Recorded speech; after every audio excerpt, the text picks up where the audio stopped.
Muy buenos días. Buenos días. Sí, que los escuchen allá en la transmisión, en las casas. Estamos muy alegres y damos gracias al Señor por estos dones, estos talentos que ha dado al equipo de alabanza, que hoy se ha visto todavía más robustecido con la armónica, la guitarra, la participación de la percusión. Todo esto como parte del propósito de alabar y glorificar, exaltar el santo nombre del Señor. Y estas letras que nos recuerdan de forma tan especial la obra de nuestro Señor Jesucristo, ¿verdad? Esta última canción tan hermosa que nos recuerda la libertad que tenemos para entrar ante el trono de la gracia, porque el velo fue roto. Y la sangre preciosa de Jesús, como dice ahí en esta canción que acabamos de entonar, es la que nos da ahora el acceso, nos ha borrado la maldad.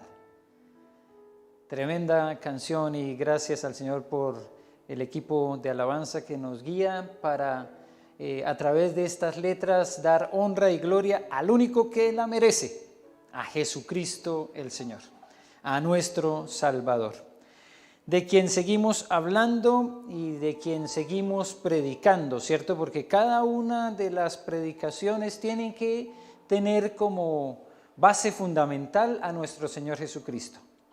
Y de eso se trata entonces, de que podamos seguir analizando, como lo hemos hecho en las semanas anteriores, por qué la estructura que tiene la iglesia no es a discreción nuestra, no es por gusto nuestro. Lo que la iglesia es y cómo funciona tiene que ver con el propósito que Cristo Jesús le otorgó, la razón de ser de la iglesia. Recuerden que la iglesia es la novia, se está preparando para las bodas del Cordero. Lo que nosotros hacemos aquí al cantar es una preparación para lo que haremos en la presencia del Señor. Así que si no somos capaces de hacerlo acá, imagínense por allá, donde la razón principal será eso, será alabar. De razón que entonces algunas personas entienden que cuando se habla de sacrificio de alabanza, ¿cierto? Fruto de labios que confiesan su nombre, eso implica en ocasiones también, por ejemplo, dejar nuestra comodidad de estar sentados y ponernos de pie un rato y alabar con todo nuestro ser.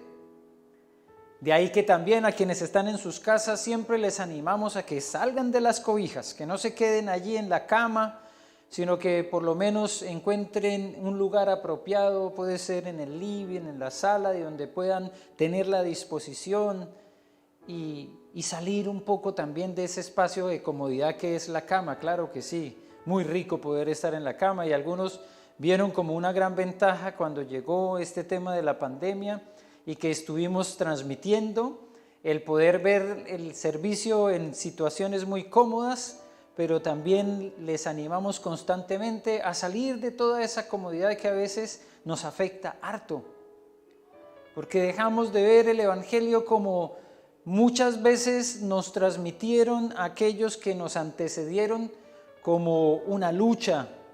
Por eso el apóstol Pablo hablaba de una armadura, ¿cierto? Pónganse toda la armadura.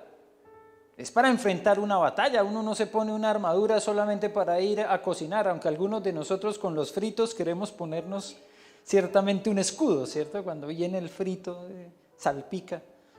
Pero no es el lugar donde nosotros realmente necesitamos una armadura que nos prepare para una batalla.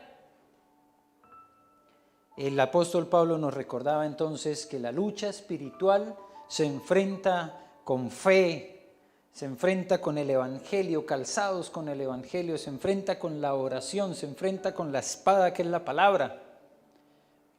Por eso los que nos antecedieron, y en el caso por ejemplo de los evangelistas, ellos entendieron que su propósito era llevar el mensaje y que no necesariamente iban a ser muy bien recibidos en todos los lugares. Sabemos que al inicio la persecución fue grande y que la imagen de el que está ahí llevando el mensaje es el del mensajero que llevaba las noticias de un batallón a otro cuando estaban en guerra, cuando estaban en batalla. Por eso no podemos olvidar nosotros la batalla espiritual, la guerra espiritual en la que nos encontramos, porque cuando llevamos el mensaje estamos también tomando la posta, la labor, la función de esos mensajeros que en ocasiones eran visualizados desde lejos y buscados, porque si quitaban el mensajero, quitaban el mensaje. Entonces, por eso era una labor riesgosa, peligrosa. Además de que requería un buen estado físico para llevar esos mensajes. A veces después ya eran a caballo, pero al principio era a pata, como se dice, corriendo. Ahora nosotros estamos llamados a seguir siendo mensajeros, pero de las buenas nuevas. El mensaje que acabamos de cantar, que Jesús borró nuestra maldad. Ese mensaje nosotros lo llevamos y tenemos que reconocer que no todo el mundo está dispuesto a escucharlo, ¿verdad? Algunos están con sus oídos cerrados, algunos hasta se molestan cuando uno les habla de Jesús. Hay personas que le han dicho directamente a otros: a mí no me hables ni de religión, ni de política, ni de fútbol. Dicen que son 3 temas prohibidos. Bueno, entonces no les hablemos, pero prediquemos con nuestra propia vida. Hablemosles del amor de Cristo con acciones. Pero esa es la función del evangelista, de llevar el mensaje de salvación, el mensaje de las buenas nuevas. No podemos dar fe de qué va a pasar con la otra persona. Puede ser que cierre sus oídos, puede ser que los abra, puede ser que nos diga: ah, qué bueno, ah, qué bonito, pero al rato no nos siga prestando atención. Nuestra parte nadie más la va a hacer. Si a ti el Señor te ha encomendado, te ha dicho: ve y llévale el mensaje a tal persona, eres tú el encargado de hacerlo. Así que por eso decimos que hay una parte que solo la hace Dios a través del Espíritu Santo. Él convence de pecado, de justicia, de juicio. No somos nosotros los llamados a convencer, somos los llamados a decir, a hablar. El que convence es el Espíritu Santo. La otra persona, la que está escuchando, también va a tener que encontrar en su propio corazón una apertura para ese mensaje. Porque como nos dice la Escritura en Juan 12:48, el que me rechaza a mí, vendrá a condenación. Y eso lo dijo Jesucristo.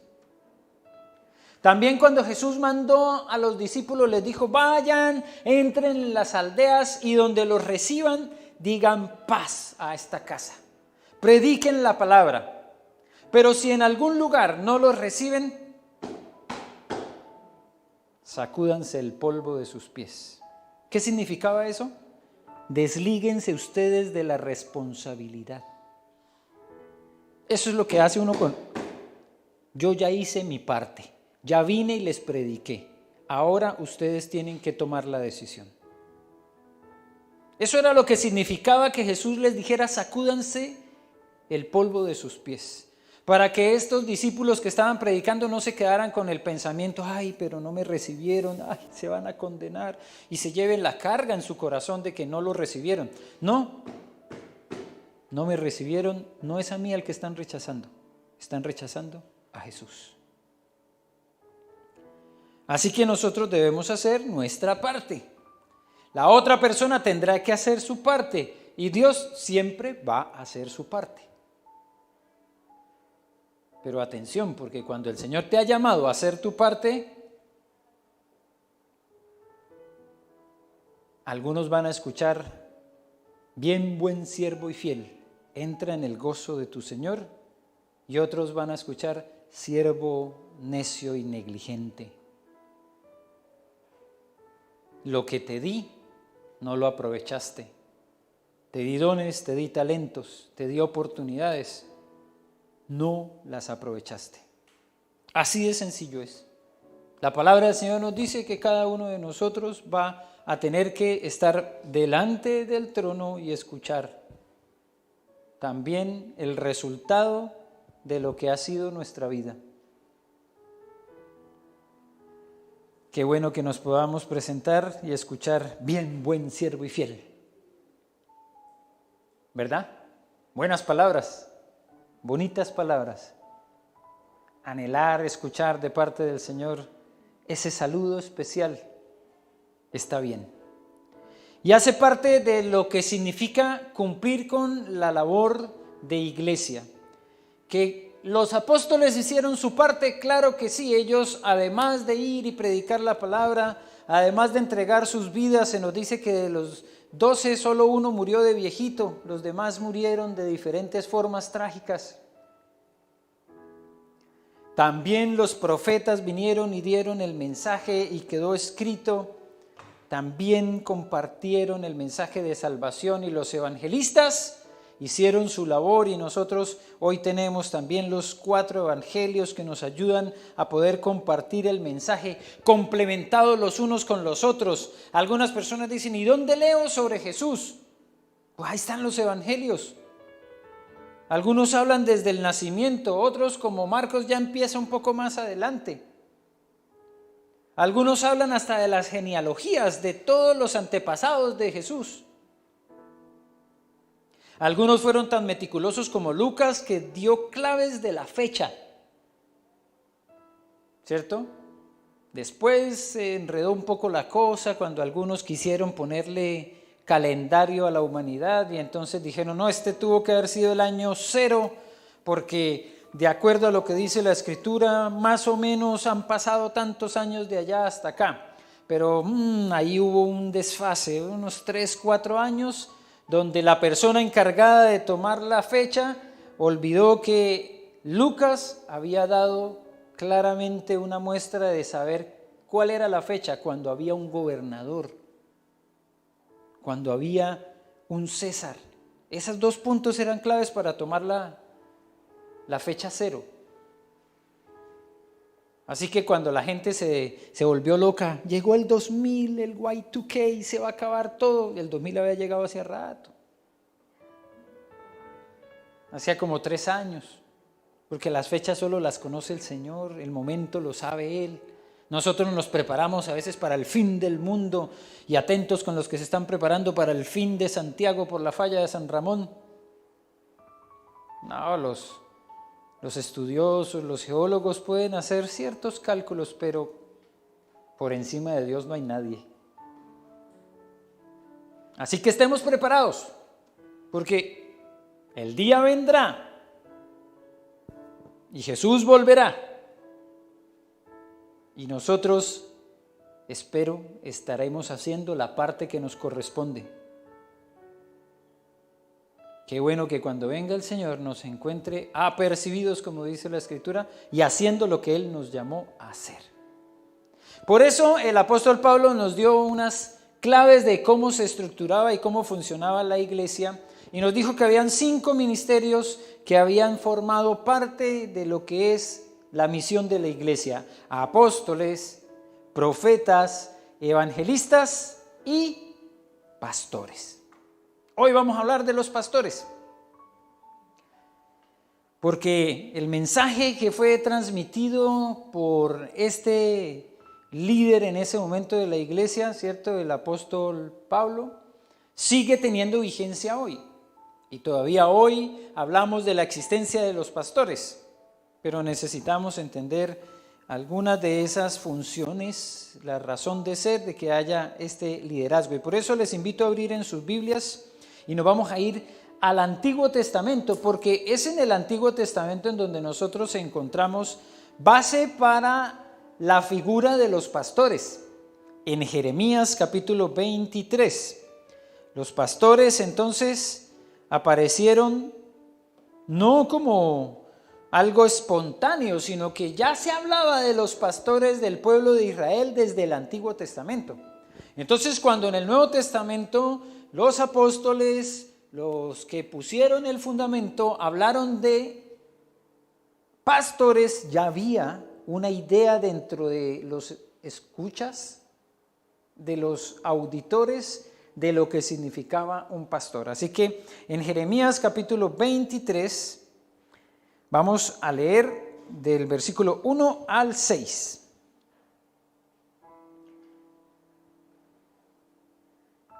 Jeremías capítulo 23, leeremos del versículo 1 al 6. Dice la palabra del Señor: Ay de los pastores que destruyen y dispersan las ovejas de mi rebaño, dice Jehová. Por tanto, así ha dicho Jehová, Dios de Israel, a los pastores que apacientan mi pueblo: Vosotros dispersasteis mis ovejas y las espantasteis, y no las habéis cuidado. He aquí que yo castigo la maldad de vuestras obras, dice Jehová. Yo mismo recogeré el remanente de mis ovejas de todas las tierras a las que las eché, y las haré volver a sus moradas, y crecerán y se multiplicarán. Y pondré sobre ellas pastores que las apacienten, y no temerán más, ni se amedrentarán, ni serán menoscabadas, dice Jehová. He aquí que vienen días, dice Jehová, en que levantaré a David renuevo justo, y reinará como rey, el cual será dichoso y hará juicio y justicia en la tierra. En sus días será salvo Judá, e Israel habitará confiado, y este será su nombre, con el cual le llamarán Jehová, justicia nuestra. Oremos.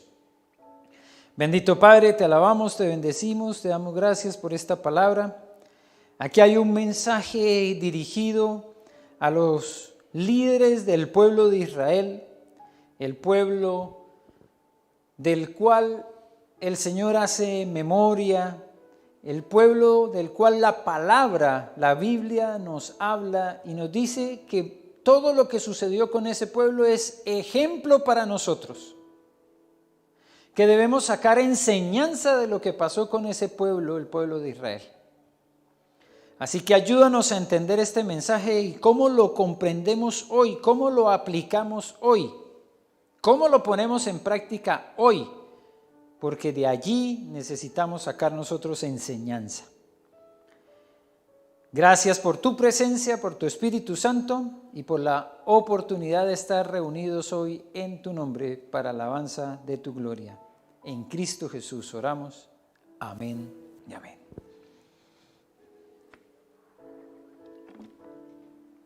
Bien, no sé si ustedes se dan cuenta, pero en este mensaje hay palabra fuerte.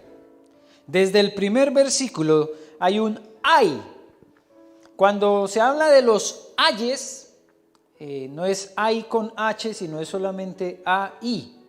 Es un lamento. Es como cuando te golpeas el dedito pequeño del pie. Ahí pocos pueden decir,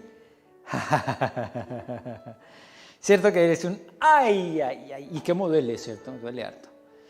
Ayes, dijo Jesús sobre las ciudades. Ay de ti, Corazín, ay de ti. Y empezó a hablar de algunos lugares de los cuales se dolía el Señor por lo que les iba a pasar. Entonces, cuando nosotros empezamos leyendo que hay un ay, no es una expresión, ¿cierto?, aquí de felicitación, es una expresión de dolor. Me duele, dice el Señor, de los pastores que destruyen y dispersan las ovejas de mi rebaño. ¿Por qué? Porque tenemos que ubicarnos en el contexto histórico. Estamos hablando del Antiguo Testamento, cuando el pueblo de Israel, por la mala gestión, por la forma en la cual llevaron a cabo el desarrollo, ¿cierto?, de la historia, hasta se dividió en dos. De ser una sola nación, de haberse llamado los israelitas, dijeron, no, ustedes váyanse para el norte, formen su propio reino, y en el norte se llamaba el pueblo de Israel, y en la parte de abajo se llamaba Judá. Se dividieron en dos, Israel y Judá. Por eso después nos costaba a algunos entender cómo es que a unos se le llaman judíos y a otros israelitas son los mismos, son diferentes. No, claro, hay momentos históricos diferentes. Un momento histórico en el que el Señor llama a Abraham y le dice, en ti serán benditas todas las familias de la tierra y tú serás una nación muy grande. Ahí era solo él, Abraham. Pero después se cumplió la promesa, llegó Isaac. E Isaac tuvo a Jacob y a Esaú. Y Jacob recibió la promesa. Y los hijos de Jacob, que eran 12, empezaron a crecer y a desarrollarse. Y después llegaron entonces a ser una nación grande dentro de Egipto. ¿Se acuerdan? Y de ahí salió como 1.000.000 de personas que tomaron posesión primero del desierto y después de un tiempo tomaron posesión de la tierra prometida.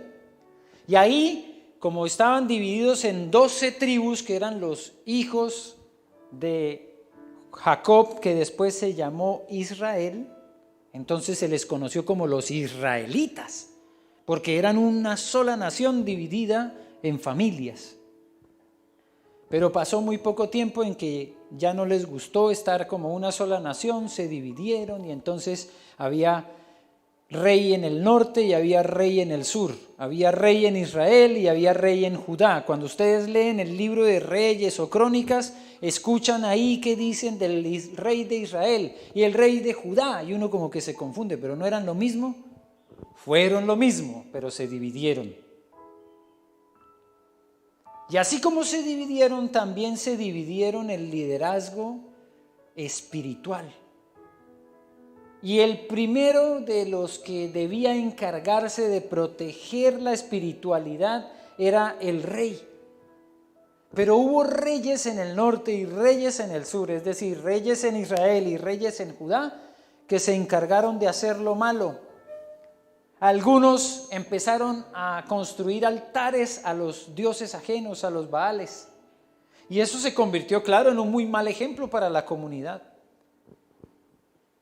Y los sacerdotes, los encargados de pastorear a ese rebaño, se fueron desviando del plan y el propósito del Señor. Y entonces el Señor les escribe y por eso les habla a Israel y a Judá. Es lo que acabamos de leer. No se encarga solamente de tener un trato preferente para los del norte, Israel, o hablarle específicamente solo a los del sur, a Judá. A todos por igual les dice que les va a restaurar, que les va a dar a alguien, un renuevo. Eso significa un descendiente de David, que de los dos pueblos y de todos los pueblos va a ser uno solo. Ahí entendemos nosotros que está hablando de Jesús. He aquí para nosotros un mensaje que si no tenemos todo este contexto no lo vamos a entender, ¿verdad?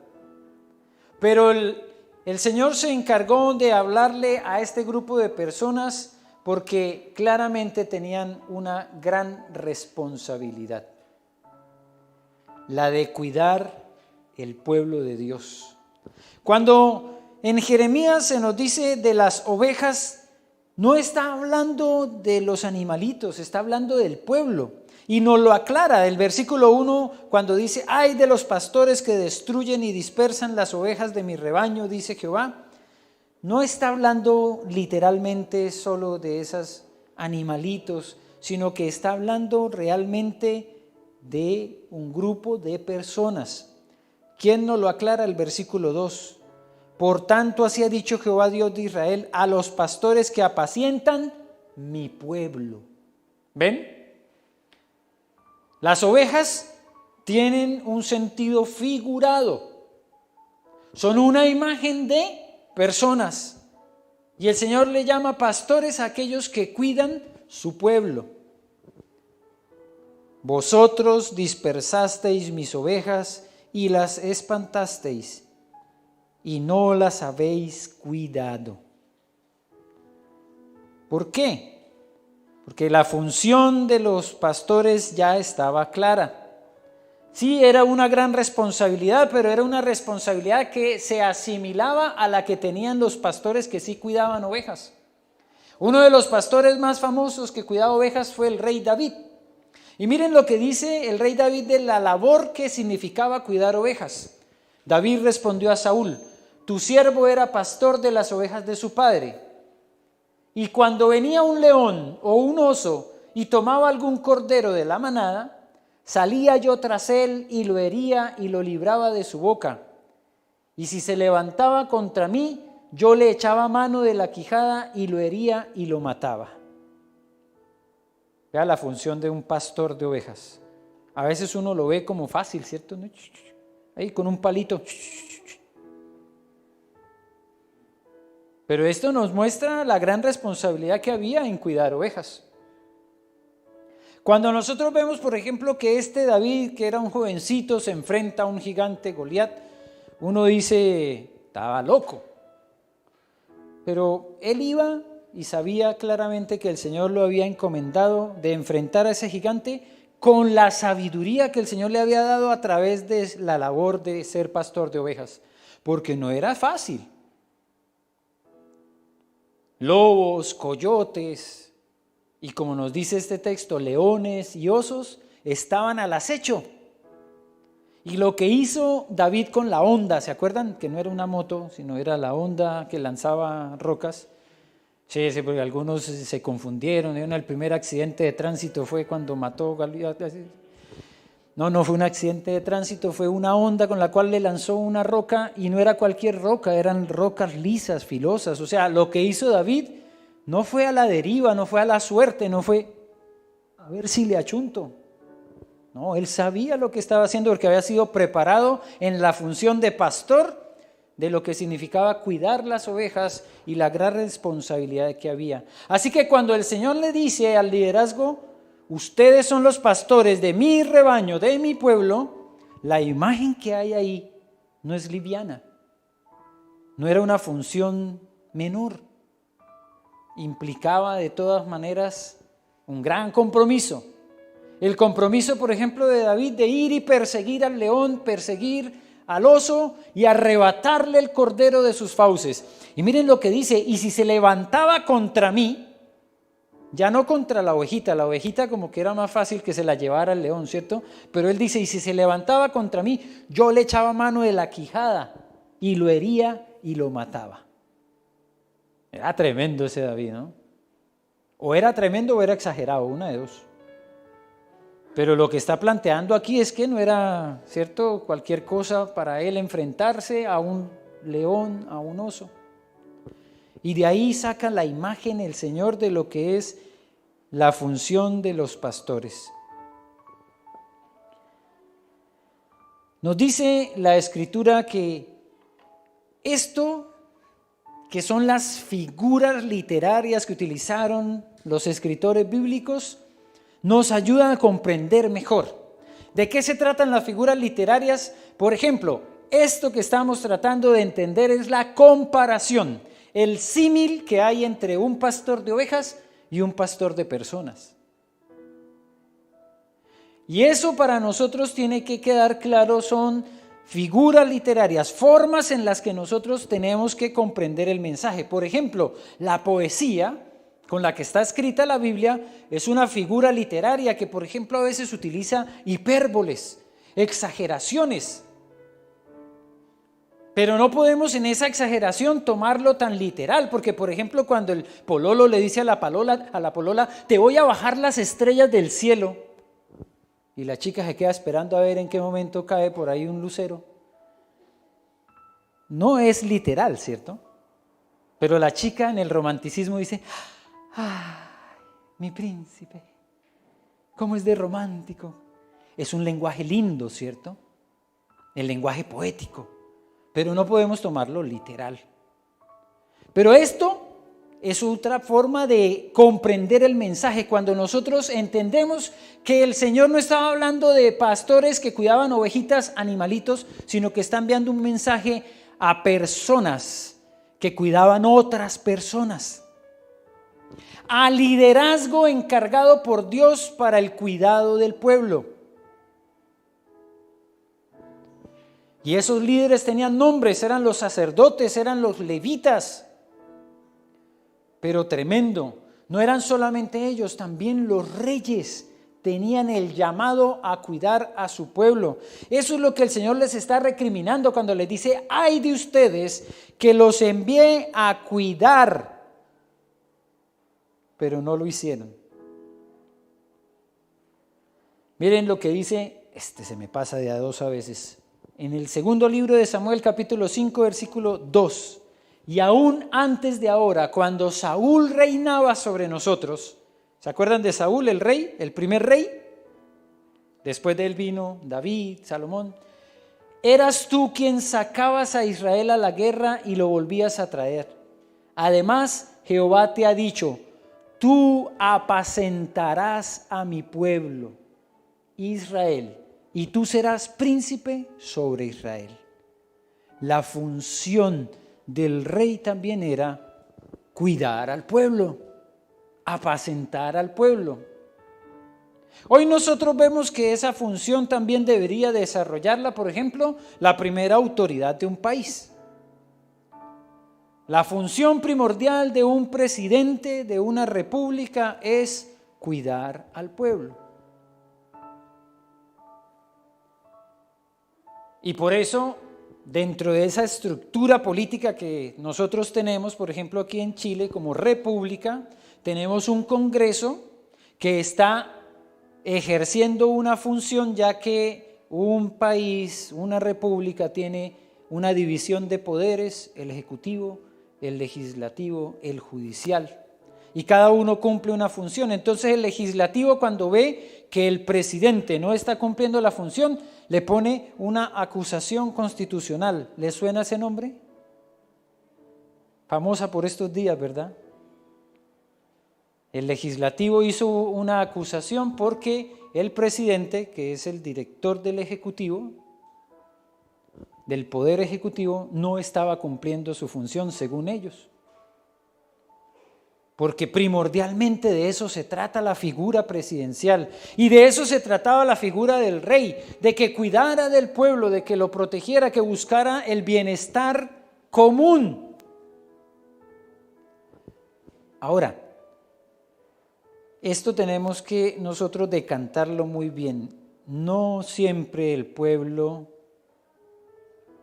recibió el cuidado que debía recibir de esos reyes, ¿cierto? Y más antes el Señor les advirtió y les dijo, porque fue el pueblo mismo el que se reunió y habló con Samuel y le dijo, no, es que necesitamos rey porque todas las naciones alrededor tienen reyes, nosotros no. Fue el mismo pueblo el que pidió el rey. Y por eso yo siempre he mencionado eso de que la voz del pueblo es la voz de Dios. No me parece cierto. Porque la voz de Dios les dijo, con que ustedes quieren rey, vean, si ustedes quieren rey, el rey se va a aprovechar de ustedes, les va a cobrar impuestos, va a tomar a sus hijas, a sus mujeres, por mujer para él. ¿Todavía quieren rey? Y el pueblo dijo, sí, queremos rey, porque todos los demás tienen rey y nosotros no. ¿Y qué pasó a la postre? Los reyes se aprovecharon de la gente, los reyes les cobraron impuestos, los reyes mandaron a la guerra a los hijos de estas familias y muchas veces el rey no iba. Mal ejemplo, ¿cierto? El rey era el encargado de cuidar, de apacentar, de proteger. Él debía ir a la guerra. Parte del problema que tuvo David, cuando debía estar en la guerra, él no estuvo. Y por estar mirando lo que no debían allá desde la azotea, se metió en problemas. El rey entonces sí tenía esa función. El liderazgo de la iglesia debe seguir el ejemplo de lo que el Señor le habló al pueblo de Israel que debía ser la función. Porque el Señor mismo, al ver lo que estaba pasando dentro de su pueblo, dice el versículo 3, yo mismo recogeré el remanente de mis ovejas de todas las tierras a donde las eché y las haré volver a sus moradas y crecerán y se multiplicarán. Otra vez el momento histórico en el que nos encontramos en Jeremías es que el pueblo fue dispersado. Los reyes no hicieron lo que debían hacer, no hicieron lo correcto y entonces vinieron pueblos extranjeros, los dominaron, los gobernaron, los llevaron cautivos a Babilonia. Y el pueblo quedó destruido, la ciudad de Jerusalén con sus muros caídos. Y el Señor dice, de donde se fueron todas mis ovejas, yo las voy a recoger. Y efectivamente las recoge. Levanta a sus siervos, hombres como Daniel, que por ejemplo fueron portadores del mensaje allá en Babilonia, de tal manera que el rey dijo: el Dios que adora a Daniel es el Dios que debemos adorar todos. Y después levantó personajes como Nehemías, que levantó los muros de Jerusalén, como Esdras, que levantó el sacerdocio, y el pueblo volvió, y el Señor recogió sus ovejas, no por mano de ningún hombre, Él mismo lo hizo. Y esa es la preocupación que nosotros vemos, que a través de diversas maneras el Señor se ocupó de enviar a su pueblo, primero con profetas que venían y llamaban a la gente al arrepentimiento, los llamaban a volverse al Señor. Allá donde ustedes están, se nos dice que uno de ellos fue enviado hasta Egipto. ¿Y por qué en Egipto? Porque allá habían creyentes que necesitaban escuchar la palabra, allá habían judíos que necesitaban volver al redil. El Señor se encargó de enviar de diferentes maneras su mensaje de qué es lo que hace un pastor cuando el Señor lo ha encomendado. Pero está claro, no es un invento nuestro, no es que nosotros ahora tenemos que buscar el manual de funciones del pastor en Google. El manual de funciones de un pastor está en la palabra de Dios.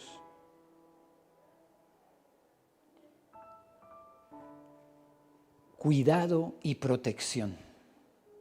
Ya lo vimos en lo que el mismo David declaró que era su trabajo cuando cuidaba las ovejas, ¿cierto? En algún momento, cuando venían las fieras, él tenía que protegerlas, al punto de ir y rescatarlas. Cuidado y protección está recordándonos las palabras que el Señor le dijo a estos hombres que no habían cumplido con su función. Ustedes debían apacentar a mi pueblo, dice en el versículo 2. Dice, y no las habéis cuidado. No las habéis cuidado. Función del pastorado todavía hoy, cuidado y protección. También sustento y alimentación. Porque como nos recuerda el Salmo 23, el buen pastor llevaba a las corrientes de las aguas a sus ovejas. ¿A dónde las llevaba a pastar? Acuérdense del Salmo 23, ¿qué clase de pasto les llevaba el pastor, el buen pastor, a sus ovejas? Delicados pastos. ¿Sí? Porque hay unos pastos que yo no sé si a ustedes les ha correspondido pasar por ahí, por lugares donde hay ciertos, como que cortan, hieren, lastiman, tienen una hoja que es filosa. Entonces, imagínense usted una ovejita comiendo de ese pasto, ¿cómo le quedaría la lengua? No es cualquier alimento, ¿cierto? Es el buen alimento. Esa es la función del pastor. Sustentar, alimentar. Ahora, hasta aquí, esto que estoy yo diciendo es una autoevaluación. Pero al mismo tiempo ustedes también deben estar haciendo su evaluación. La mía es auto, la de ustedes es evaluando.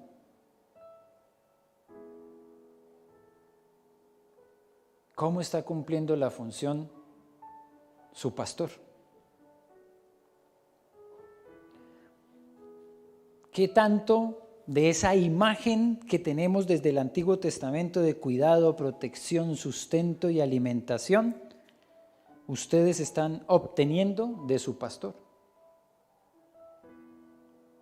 Y estoy hablando especialmente a muchos de los que me están viendo allá en la transmisión, porque puede ser que algunas de estas personas que están viendo la transmisión no comparten de nuestra congregación, ¿cierto? Vienen de otras congregaciones, Pero hay muchos modelos de pastorado que se han estado distribuyendo por el mundo. Y ciertamente es triste pensar que algunos de nosotros como liderazgo no estamos tomando el ejemplo bíblico, sino otra clase de ejemplos del cual les voy a hablar un poco más adelante. ¿Estás obteniendo palabra de tu iglesia? Palabra que venga y provenga de la palabra de Dios. Es riesgoso cuando empezamos a recibir de parte de la iglesia mensajes que no provienen de la palabra de Dios. Porque el verdadero alimento que necesitamos proviene de aquí. Y es un alimento que debe ser consecuente con nuestro estado también de desarrollo espiritual. A una ovejita pequeñita, por eso puse esta imagen, ¿qué se le da? Leche. Y cuando a veces no tiene una mamá, porque en ocasiones la ovejita queda también huérfana, entonces tienen que hacer una mamadera y darle de comer a la ovejita. ¿Lo han visto? ¿Por qué? Porque esa ovejita no resiste todavía pasto, resiste leche. Y a eso se refiere el apóstol Pablo cuando dice, hay que entregarle leche al que está recién creciendo espiritualmente. Pero hay de aquellos que ya llevan años y todavía siguen pidiendo leche, leche. Llevo años en el evangelio y todavía sigo pidiendo la misma palabra suavecita, licuada, hasta ya masticada. Y cuando alguien le trae ya palabra contundente, alimento contundente, no lo resiste. Ya se pusieron pesados en esa iglesia, empezaron a hablar del pecado, me voy. Ya están pesados con tanto hablar del Apocalipsis. Uy, me asustan.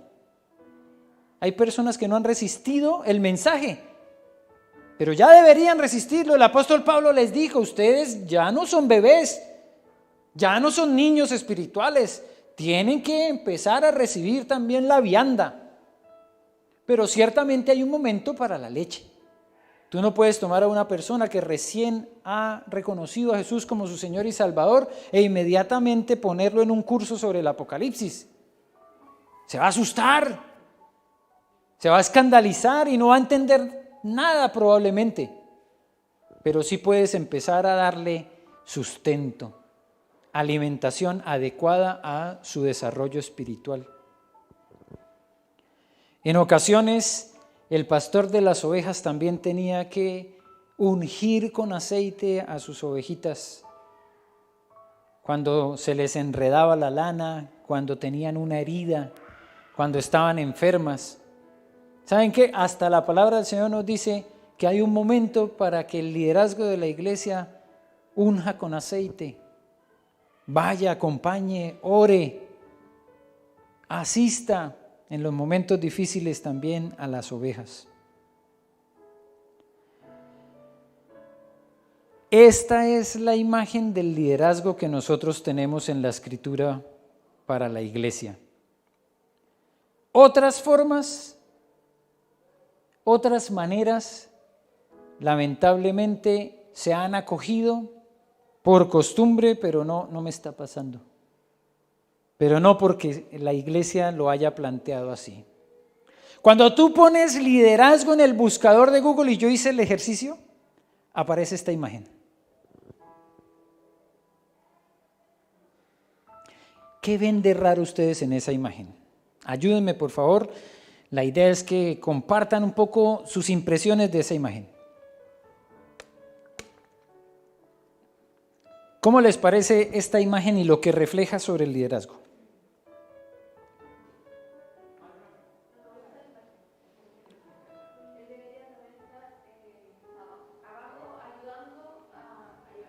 Gracias, Katy. Hay una imagen que no nos cuadra mucho, ¿cierto? Porque parece que todos lo sostienen a él.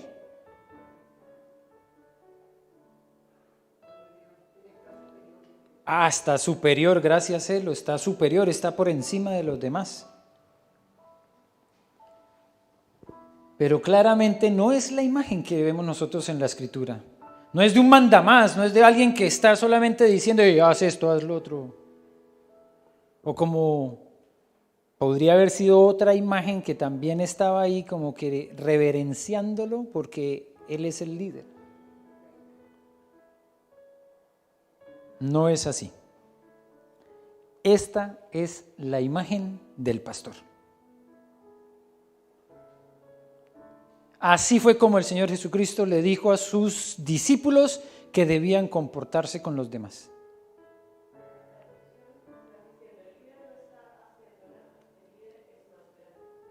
En la transmisión nos dijeron, el líder no está haciendo nada, el líder es más grande. No es así. El ejemplo que nos dejó nuestro Señor Jesucristo es un liderazgo de servicio. Y aquí es donde viene el tema bien importante. Como dijo el Señor al pueblo de Israel, yo las voy a reunir, yo las voy a devolver a sus moradas, y dice el versículo 3, crecerán y se multiplicarán. Conforme se multiplica el número de las ovejas, ¿disminuye el número de los pastores? ¿Qué creen ustedes? Ahí está una regla matemática, ¿cierto? Conforme se multiplican las ovejas, también se deben multiplicar los pastores. Y por eso la iglesia tiene un liderazgo que está en esa formación también. Lo hemos dicho en otras ocasiones, tenemos un grupo de ancianos, pero la formación de estos ancianos es de pastores.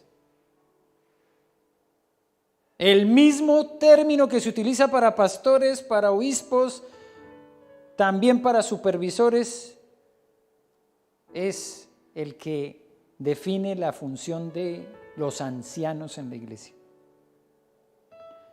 Así que cuando nosotros tenemos aquí un consejo de ancianos, no es para que gobiernen, manden o tengan reverencia de los demás, para que también sirvan, y hay que ver la forma en que nuestros ancianos sirven también, ¿verdad? Damos gracias al Señor porque el ejemplo que estamos siguiendo es el de la Escritura. Pedimos perdón cada vez que no hemos hecho la labor como deberíamos hacerla, porque no somos perfectos, ¿verdad? Yo les pido perdón cuando no he hecho o cumplido mi función, pero el ejemplo lo tengo claro.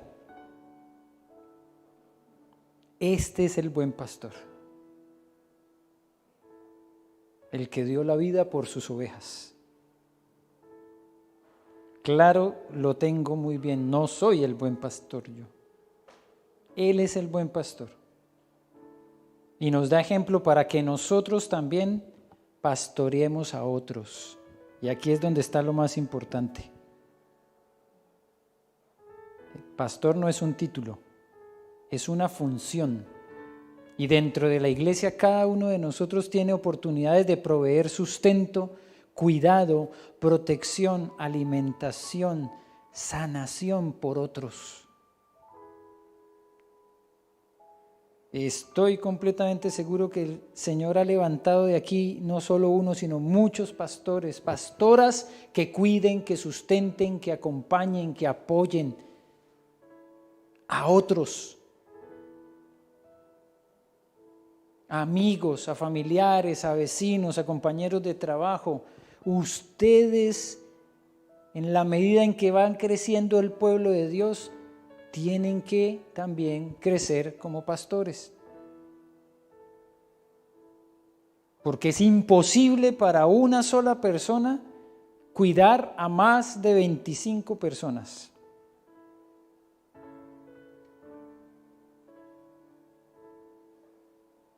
Imagínense lo que significaría para una sola persona tratar de decir que es el pastor de una iglesia de 500 miembros. Ese tipo, como la gran mayoría de los pastores que se mueren, lo hace de un paro cardíaco. La mayoría se muere de paro cardíaco. ¿Por qué? Por tratar de cuidar más de lo que puede abarcar. ¿Y cómo podemos solucionar ese tema? Pues con más pastores, con más personas que hagan la función. Un ejemplo bien sencillo: cuando tú sabes que alguien está enfermo y está pidiendo oración, espere, tenemos que buscar a alguien que venga a orar por él. No, tú ora por él. ¿Y es que los pastores tienen más entrada al cielo? No, todos nosotros tenemos la misma entrada. ¿Cómo se llama? Jesucristo es la entrada. ¿Los escucha más a ustedes? No, nos escucha a todos. No, llámenlo. No, tú puedes orar por el enfermo y la oración de fe sanará al enfermo. Porque cada uno de nosotros cumple funciones pastorales. Así lo dispuso el Señor, porque no escogió solamente una figura de liderazgo para que todo el mundo lo siguiera, le obedecieran. La figura de pastoreo nosotros la tenemos en Jesús, que vino y se entregó por nosotros. Nos sostiene, nos levanta, como dicen en México, nos apapacha, nos regalonea, nos lleva a las aguas, nos lleva a los verdes pastos. Hagamos lo mismo con otros.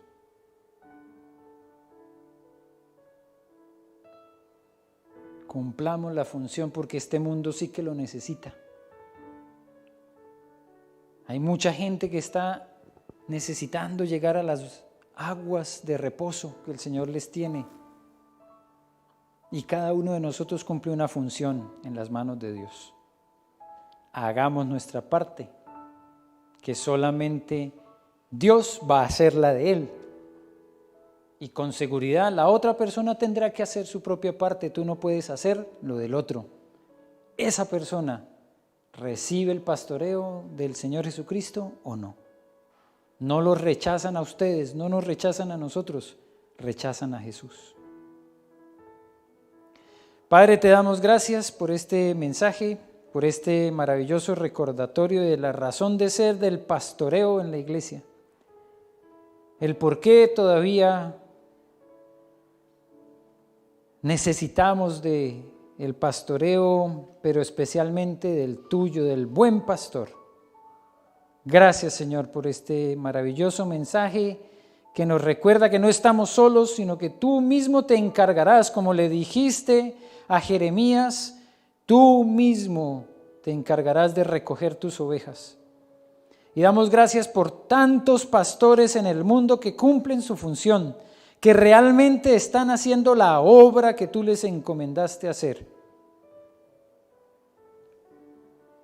Porque hay muchas ovejas que están perdidas.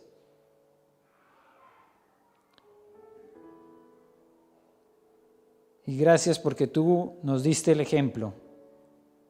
Tú dejaste las 99 por ir a buscar la que estaba perdida. Yo, la oveja que estaba perdida. Gracias, Señor, por tu maravilloso amor y por este mensaje de ánimo y de fortaleza para nuestras vidas. Ayúdanos a cumplir a cada uno de nosotros con el llamado que tú nos has hecho, a pastorear y a cuidar a aquellos que tú nos has encomendado y a mostrarles tu amor. Es lo que pedimos en el nombre de Jesús. Amén y amén.